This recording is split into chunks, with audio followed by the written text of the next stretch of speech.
This is my NFL weekly roundup. Today, we're going to get into some NFL injuries. We're going to get into some news. And of course, we're going to get into my power rankings. Let's talk about it in the show.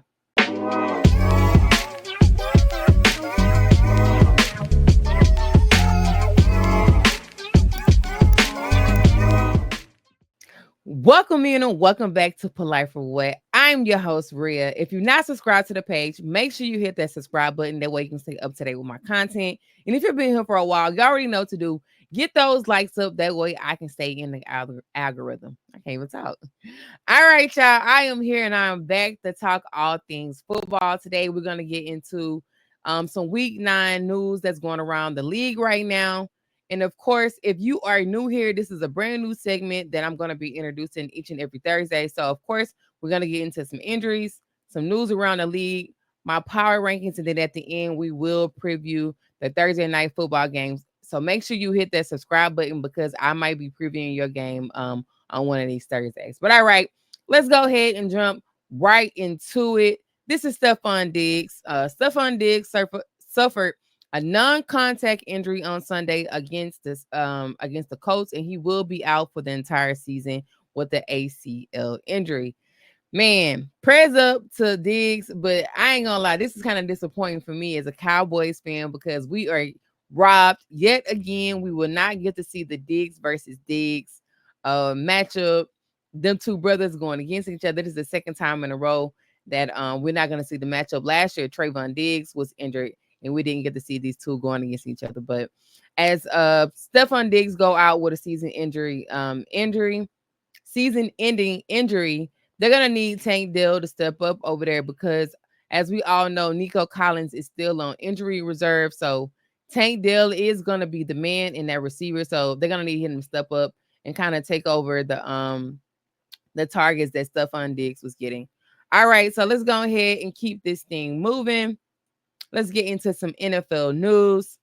This is Anthony Richardson, and he will be benched this Sunday versus the Vikings for Joe Flacco for tapping out last Sunday, saying that he was tired.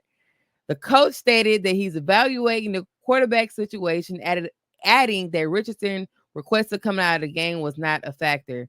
The coach added, taking a step back can be a good thing. Richardson completed 10 of 32 for 170 yards in the loss against Houston.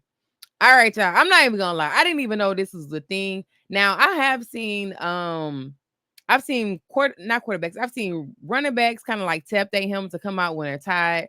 I kind of seen the wide receivers do the same thing, but I've never seen a quarterback tap his helmet and say, "Hey, I need to come out of the game and I am tired." First time I've ever seen it. I don't really know what was going on with him, why he needed to come out of the game. I'm assuming that he's not conditioned. Well, we all know that Anthony Richardson was out last year with the injury, so I don't know, what he was doing in the offseason. Maybe he wasn't conditioning himself, but at the end of the day, this man is human and we all get tired, and I don't think he should have been penalized for that, even though his coach was saying, hey, this is not the reason why. He's just evaluating the quarterback situation, but this is definitely why they're benching him, because they probably feel like, hey, you are our franchise quarterback and you can't be tapping out in the most crucial times when we need you to go out here and make a play. So I think this is the reason why they are benching him, even though the coach says otherwise. All right, so let's go ahead and get into some more news and keep this thing going. This is Deontay Johnson, and he was traded to the Ravens for a 5th and 6th round pick. This is the second time Johnson has been traded this year. The Panthers acquired Johnson from the Steelers before the season started. All right, so I think this is going to be a very good pickup for the Ravens. Gives Lamar Jackson another target out there outside of Zay Flowers and Mark Andrews, and of course they still have Isaiah Likely over there. I feel like Deontay Johnson still got something left in the tank. I'm not gonna say like he's a top 10 receiver in the league, but I think he's still a decent receiver. He can still get you some possessions when you need him and get you some touchdowns. So I think this is gonna be a really good pickup for Deontay Johnson. And you never know. Sometimes when these players go to different cities, they just need to change their environment and just a fresh new start. So, Deontay Johnson might go over here and just absolutely show out. We'll know and we'll see. But we're gonna go ahead and keep this thing moving. let's talk about Bryce Young. The reason why I have Bryce Young up here today because Bryce Young will be starting on Sunday against the Saints. For those of you who did not know, Bryce Young was benched 2 weeks ago because of his terrible quarterback play. It is what it is, but that's the reason why he was benched. And then, of course, we had Andy Dalton come in last week. I mean, the week, I think it was last week. Yeah, last week to play. That after the no, it wasn't last week. It had to be like the week after because he's been out. He was out with he's out with a thumb injury. Well, anyways, Andy Dalton came in to play after they benched him, but then Andy Dalton got into a car accident and he hurt his thumb on his throwing finger. So this is why Bryce Young is starting on Sunday because Andy Dalton is still trying to, nurse that injury. But Young, he did play last Sunday against the Denver Broncos. He was 24 for 37, 224 yards, 2 touchdowns, and 2 interceptions in that loss. I just think, I think this is gonna be good for Bryce Young. Confidence. I ain't gonna lie. At this point, I mean, the Panthers are not really gonna do anything. So just allow this young man just to continue to get those reps over there. Let him get a little bit more comfortable.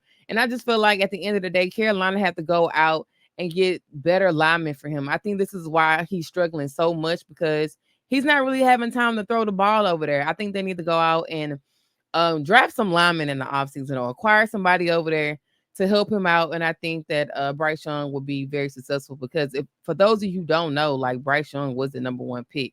And he wasn't a number one pick for no reason. So I just feel like the Panthers got to help him out. Go get some linemen next year. And I think that Bryce Young will be better. All right, moving along.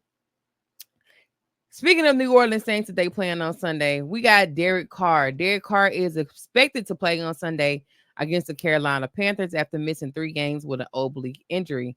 The Saints, who are currently 2-6, can possibly salvage their season with Derek Carr being back in his lineup. Now, I will say they're not gonna get a wild card in the NFC because the NFC is just absolutely loaded with talent right now, especially in the NFC North, the way Chicago is playing, Minnesota is playing, and of course Detroit is playing. So I think the best way that the Saints make the playoffs is that they have to win their division. And right now, the Falcons sit at the top of their division at 5-3. I think that the Saints should be able to put some wins together and have kind of at least try to make it at least a little bit close over there. Of course, you still got the Bucks, who's been playing fairly well, but they have lost the last 2 games. But I think the Saints could possibly sneak back into the playoffs. Like I said, with a division win, like I said, the Saints is a pretty good team. They was tearing the league up, before Derek Carr got injured, but they haven't won a game since they beat my Cowboys. So yeah, that is all the news that I have for this week that went on around the league. But all right, y'all, we're going to get right into my power rankings.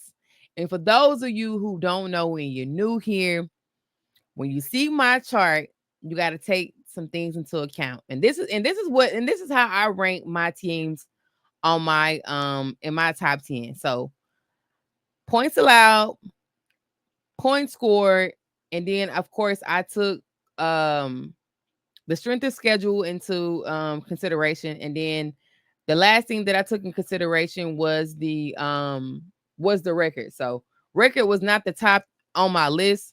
So like I said, points allowed, points scored, strength schedule, and then the last thing that came into play for me was the record. So let's go ahead and get into my power rankings this week. This comes after week 8 matchups. So this is my power rankings going into week 9. So of course, we still have Kansas City at number 1. And I'm not gonna lie to y'all. If Kansas City would have lost to the Raiders, they definitely would have fell down. I don't know how far, but they would have fell down because they were in an absolute dogfight with the Raiders. And I know both of those teams they're in the same division. And of course, they're going to have each other number because they play each other, twice a year. But at the end of the day, the Las Vegas Raiders are still a bad team. And like I said, if they would have lost to the Raiders, Kansas City would not be my number 1 team. But of course, we still got to keep them there. because they are they they are undefeated, and they got a really really good defense. On Sunday they only gave up 200 and pass they gave up 209 passing yards to the Las Vegas Raiders, but they only allowed 33 yards, and they did sack Gardner Minshew 5 times. So, like I said, that defense is still very good over there. It's actually been kind of carrying them.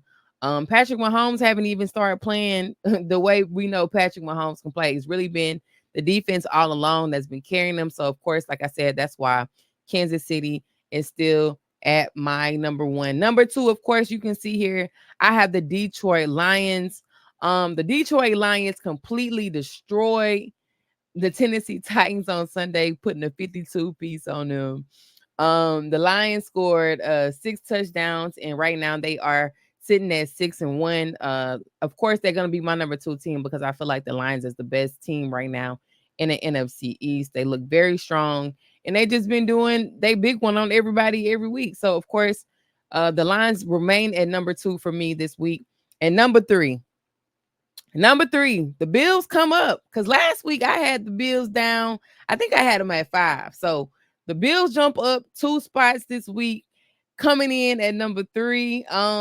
The Bills held the Seattle Seahawks to 212 yards and 32 rushing yards. So that defense really stepped up on Sunday, and this is why the Bills got to jump up to number 3. Coming in at number 4 is the Vikings. The Vikings fell down. Last week I did have them at number 3, and the reason why the Vikings fell, this is their second loss in the row that they had, and of course the reason why they fell is because they lost to a team that's under 500. So this is the reason why I had to drop the Vikings down. Now I ain't gonna lie to you, I still feel like the Vikings is a very good team, but after losing to a team that's under 500, and like I said, y'all lost 2 games in a row, I had to drop the Vikings down to number 4. So yes, that is my ranking for the number 4 spot. Coming in at number 5, we got the Baltimore Ravens, who also fell down. I had the Vikings at 5 last week, so I had to drop. I had the Ravens at 4 last week, but I had to drop the Ravens down because they lost. They lost to a very bad football team. They lost to the Cleveland Browns on Sunday. Jameis Winston did his thing over there, and they gave up that Ravens defense gave up 334 passing yards. And like I said, they lost to a very, very bad football team that's well below 500. The Browns have only won 2 games this year. So y'all lucky, Baltimore Ravens. Y'all didn't fall lower than 5 because I should have put y'all probably at number 6 because y'all lost to a very, very bad team to the Browns. But yeah, y'all still in my top 5. So that is my top 5. Y'all let me know down in the comments that I get it right. Where y'all think your team, if one of these teams belong to you, let me know where you think your team should be ranked at, or did I get it right? Y'all let me know down in the comments. I want to know y'all thoughts. All right, so let's keep this thing going. Coming in at number 6, we got the Houston Texans, which they jumped up. They kind of flip-flop with the Green Bay Packers. I did have the Texans at number 7 last year, but not last year, last week, but the Texans come in at number 6 because on Sunday they did play the Indianapolis Colts, and they only allowed 140 passing yards and 2 touchdowns. That defense is for real in Houston. They, like I said, man, they playing really, really good. If this list was going based off of this strictly defense, of course the Texans will be in my top 5. So coming in at number 6, the Texans are gonna sit at 6. They move up 1 spot. Coming in at number 7, we got the Green Bay Packers. Like I said, the reason why I feel like the Packers fell this week because they allowed 308 passing yards and 2 touchdowns, and literally, this is crazy. This is something I ain't never seen. Literally, all of the Jaguars receivers had at least 20 yards. You heard me right. At least 20 yards. It was like wide receiver by committee over there. I was looking at their numbers. I'm like, dang, everybody at least had 20 yards. I've never seen that before. So I thought that was kind of interesting. So the Green Bay Packers, they do move down to number 7. Coming in at number 8, I'm not gonna lie to y'all. I had the Washington, I got the Washington Commanders here, but my 8, 9, and 10, I really couldn't decide. I really wanted to, I really wanted to move the Commanders down, but let me tell you why I wanted to move the Commanders down. I wanted to move them down because I really felt like they should have blew the Chicago Bears out. I feel like they should have scored more points on them, and they didn't. And then it came down to a last minute Hail Mary. So this is the reason why the Commanders kind of stay the same. Like I said, I did want to move them down, but I couldn't do it because the Steelers, who come in at number 9, they've been beating really bad teams, and I think this is why um the Steelers came in at 9. I can't move them no higher than 9 because they've been beating up on tomato cans. You know, the last 2 games they have beat teams that's below 500. On Sunday they beat the Giants. They beat the Giants, and before that, I can't remember who they beat. But they beat somebody that's like below 500. So this is the reason why the Steelers are coming in at number 9. And like I said, I can't move them no higher than 9. So that's why they sitting there at 9. Then coming in at number 10, we got the why am I having a brain fart? We got the Tampa Bay Bucks. And I'm not gonna lie to y'all. I wanted to put the Falcons at 10, but they have only beat teams in their division. I was gonna completely drop the Bucks out of my top 10. They were at 8 last week, but the Bucks have lost 2 games back to back, and I think probably after this week they probably will fall off of my list completely because of course, they do have the injuries over there to Mike Evans and to Chris Godwin. So the Bucks are probably not even going to be here next week. Like I said, I did have them at 8, but with them taking them 2 losses back to back, I had to drop them down to number 10. And then of course, the reason why they kind of held on and I didn't put the Falcons above them, like I said, is because the Falcons have only beat teams in their division, and the Bucks did have a notable win. They did beat the was the Packers or Detroit? One of those teams. They beat one of those good teams. So that's the reason why they are still here in my top 10. All right, y'all let me know how I did, what y'all think about my top 10. Did I get it right? Did I get it wrong? Get down in the comments and let me know. But this is how I feel. Like I said, after week 8 matchups, this is where the teams stand at for me. And I do want to do like an honorable mention. I know a lot of people probably gonna say, well, why the Eagles didn't make it? Because the Eagles ain't really been playing nobody. They ain't really playing nobody. They got a good record right now, but when I looked at they strength of schedule, they haven't really beat anybody where I can be like, okay, they belong up here in my top 10. So yeah, that is my power rankings. So we're gonna go ahead and get right into this Thursday night football matchup. We have the 6-2 Texans versus the 2-6 Jets. Now I will say, Vegas had the Jets at 2 points. They got them as a 2 points favorite in this game, and I'm assuming because the Jets have won the last 2 games versus the Texans. They did beat the Texans last year 30-6. That was a blowout. So I'm assuming that's probably why they have the Jets as a 2-point favorite at home. But I think this game is going to be a defensive game on both sides of the ball. We got the Texans, who are ranked number 2 overall in defense, and then we got the Jets, who are ranked number 4 overall in defense. Like I said, which I think is crazy that the Jets is kind of ranked number 4 overall, because you would think they would win more games with a really good defense. And then of course you still got Garrett Wilson over there, and you got that 1-2 punch on the running back. So you would think they would win more game with a number 4 defense, but I guess sometimes it don't work like that. They don't work out like that. But all right, let's go ahead and get into some key matchups and some key players. Of course, I'm going to start with the Jets first because they are the home team. So the first key player that I have here on my list, I didn't have any pictures to put up here, so I'm just gonna go through my list. But the first player that I have here today, I got Breece Hall. I think Breece Hall is gonna have a really good game. Being that in the last 3 games, the Texans have given up at least 82 yards of rushing. Last week, Jonathan Taylor rushed for 105 yards and 1 touchdown against the Texans.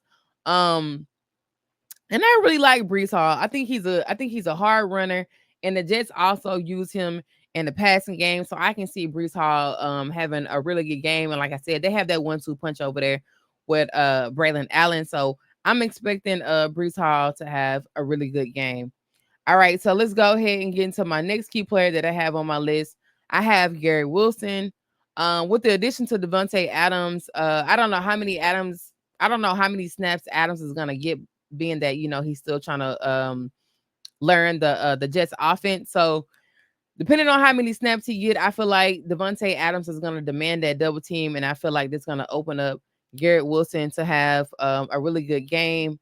On Sunday against the Patriots, Garrett Wilson had 5 receptions for 113 yards. So I'm kind of expecting him to have a really good game, but I ain't gonna lie, them corners over there in Houston, them some bad boys. I ain't gonna lie to you. So, but I'm still, like I said, as long as Devontae Adams is in the game, demanding that double team, they gotta respect Tay. So if they're gonna double team Devontae, then I think that Gary Wilson is gonna have a really good game.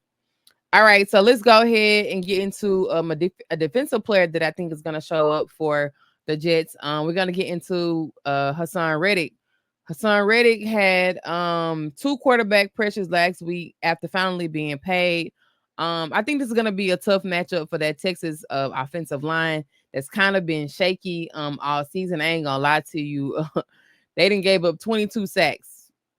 CJ Stroud has been sacked 22 times. So I think that Hassan Reddick is going to have a day tonight going into that game. Like I said, they've been having some issues. They've been having some issues on the offensive line. So especially Kenyon Green. I don't know if you guys watched my recap that I did on Monday, but Kenyon Green, which is one of the offensive linemen, is back up. He was benched because the starter did go out, but he was benched because he was getting ran through. So hopefully their starter is back. But if not, like I said, I feel like Hassan Reddick is probably gonna have a day against that offensive line. All right, so let's go ahead and get into the Texans players and the key matchups that I think the Texans are gonna have against the Jets. So first here on my list, of course, I have Joe Mixon. Joe Mixon has been carrying the Texans offense since he came back from injury. Last week, he rushed for 102 yards and 1 touchdown. I expect him to have the same success again against this Jets defense, who are ranked 17th against the run. So I think Joe Mixon, he comes in and he do the same thing that he's been doing the last few weeks. Like Joe Mixon he's been doing his thing. I can't even lie to you. He's been looking really, really well. Like I said, he's been carrying this Texas offense, and I think he's gonna have a really big role, being that Stephon Diggs is out with an injury. So I think they're gonna really lean on him tonight in the game events versus the Jets. All right, so my second player that I feel like is gonna have to play really well is gonna be Tank Dell. Like I said, Nico Collins is on injury reserves, and of course, like Stephon Diggs is gonna be out. So they're gonna need Tank Dell, and they're gonna need Hutchinson to step up and get some separation and get some good receptions against this Jets defense, which I think they can do, because the secondary now depends on who he matched up against. Now, if he matched up against Sauce Gardner, now I don't know. I don't know. They might have. I'm pretty sure they probably gonna put Sauce Gardner on Tank Dell, being that he's gonna be quote unquote their number one receiver. So um they're gonna need Schultz to show up, and they're gonna need Hutchinson to show up. Like I said, if they line Sauce up in front of Tank Dell, then I think they might be able to take Tank Dell out of this game. So we'll see. Hopefully they kind of like move him around. But if not, like I said, we're gonna need Tank Dell to have a good game, and you're gonna need Hutchinson, the other wide receiver for the Texans, to have a really good game. All right, so let's go ahead and get into some defense for the Texans before I get out of here. Um, the Texans are third in the NFL for sacks. Their defensive end, Will Anderson, has a career high of 7.5 sacks. So I expect him and Danielle Hunter to have a really good game against that Jets offensive line, who's also been kind of like shaky and been having a hard time protecting Aaron Rodgers. So I think like I said, Will Anderson and Danielle Hunter, they're both kind of having a very, very good year rushing the quarterback, and we all know that Aaron Rodgers do not like being on the ground. So I think he's gonna have a very, very long day. A very long day. I ain't gonna lie to you. Um, but yeah, that's all that I have here on my list. Overall, I still feel like I feel like even though Vegas got the Jets as a 2 points favorite, I think they lose. I'm not gonna lie to you, even at home.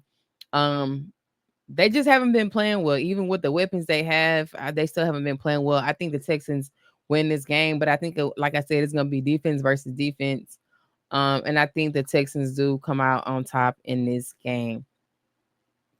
But all right, y'all, that's all I have. I hope you guys enjoyed this segment. Let me know, get down in the comments. Let me know who y'all think gonna win the game. Is it gonna be the Texans? Is it gonna be the Jets? Let me know. And of course, if you're not subscribed to the page, make sure you hit the subscribe button. Get them likes up, please. Please get my likes up. I need my videos and the algorithm. I need to be y'all go-to girl for football. That's what I'm trying to be. I'm trying to be y'all go-to for football. So make sure you get them likes up. That way people can see my video and they know that I'm doing this NFL content. But as always, tell a friend to follow me here on Instagram. And of course, you see my Twitter handle at the top and the Instagram handle at the top. So you can hit me on either one of those platforms. And I will see you guys next time. Bye.